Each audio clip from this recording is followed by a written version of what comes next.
Oh, yeah. I'm just looking here at the 9A's, 9A.56. Yes. Theft and robbery. Um, I spent most of yesterday in jail. Yeah. And I thought we'd look at what theft 2 is because I'm a little concerned that somebody said that I was in Sequim, Washington on February 9th and that I had stolen something. Now, theft 2 is a serious crime. And I just wanted to find out 9A.56, yes, exactly how serious a crime it is.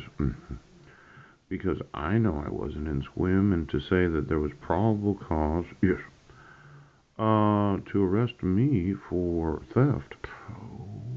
Hmm. Now, I know this morning when I woke up, yes, I don't actually have any money, but I did have some money when I went to jail. Yeah. And I had to borrow 91 cents, and I'm still needing $1.25. Yeah. And I thought, my goodness. Now, this idea of arresting somebody for a crime and then not asking them, where were you at this day or time? Yes, yes, yes.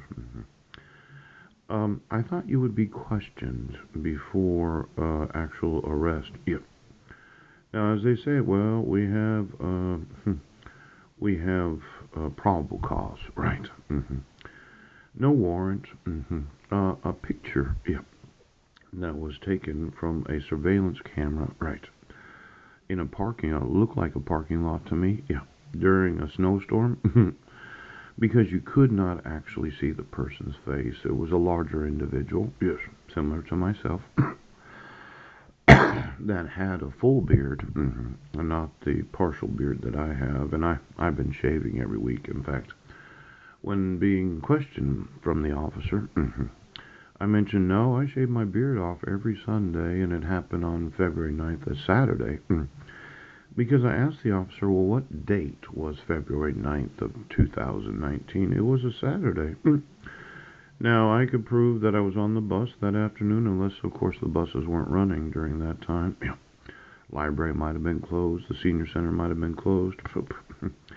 Now, for an individual that doesn't have a vehicle, yes, doesn't have a driver's license, did have a bus pass, oh, this idea of just arresting individuals. Now, it wasn't a burglary. No, it wasn't a residential burglary. Vehicle prowling? No. Other crime in committing burglary punishable. It wasn't a burglary. No. Somebody had actually stolen something that allegedly looked like myself. Though I did see a picture of the individual, and I don't think they looked at me. They didn't look like. Well, you couldn't actually see what they looked like. I mean, you would think you'd want to have a very defined idea of what the person looked like. Now, theft 9A.56 2, theft in the second degree. Yes. Now, these are the definitions of theft. Because I don't have my Bible this morning. I had to borrow a Bible. Yes, yes, yes. Since I have all day and don't have any money for tobacco, I get to go selling cigarettes today to try to get $2. Now, by color of aid or deception means the deception operated in bringing about obtaining of property or services. Yeah. This is similar to color of law. By color or aid of deception. Beverage crate means a plastic or metal box-like container used by a manufacturer. I never did. I never did find out exactly what was the theft. Yes, what the item was or items. Deception occurs when an actor knowingly creates or confirms another's false impression which the actor knows to be false.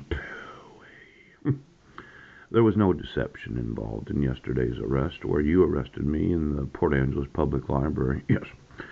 Put the handcuffs on me in front of the Port Angeles Public Library so everybody that I know at the library could watch my arrest. Yes. Now, creates or confirms another's false impression which the actor knows to be false. These are relevant government actors known as police departments. Poop! You didn't intentionally try to create or confirm another false impression. Poop! Which you, the police department, do know that I was not there. It wasn't me. Poop! And you thought you'd just arrest me and then throw me in the can, just like I said, psychotic. You thought, well, what we'll do is we'll say it's Paul. Yes. We will not tell the Port Angeles Police Department what it's about. We'll issue a warrant for his arrest. Right. We know that he goes to the library, and instead of arresting him someplace where it wouldn't be an embarrassment or humiliation, pooh, we'll send in 3 officers so that the whole library goes, oh my gosh, there's a SWAT team in the library. And then we'll issue a warrant for his arrest so that the officers in Port Angeles have no real reason to want to find out if he was there or not, because they just arrest any person that SQUIM issues a warrant for. Probably similar to Port Angeles issuing warrants without telling the SQUIM Police Department what the actual crime is, what the individual was wearing or was doing, what the evidence is against them. You know, as an individual that's been arrested numerous times, yes, this idea of saying, well, we just have to arrest you. And we don't have to actually ask any questions like, well, did you or did you not steal something? Yeah. Now, looking at this, by color of aid or deception means that the deception operated to bring about the obtaining of the property or services. Seems like there's a lot of color or aid of deception in bringing about the arrest of individuals that are innocent of any wrongdoing so as to put them in the jail, cause them an immense amount of discomfort, pain, suffering, torment, and then acting like, well, we don't have to enforce the laws. No, no. Now, deception occurs when the police department knowingly arrests somebody and then says, oh, I'm sorry, Mr. Budnick, we got the wrong guy. You know, this idea of putting handcuffs on individuals and then having this kind of fake, apology. We're sorry we put you in jail. We let you out at 11:30, 11:15 at night. Yes. Then me walking all the way to the tobacco store in the middle of the night in freezing temperatures, finding out when I got there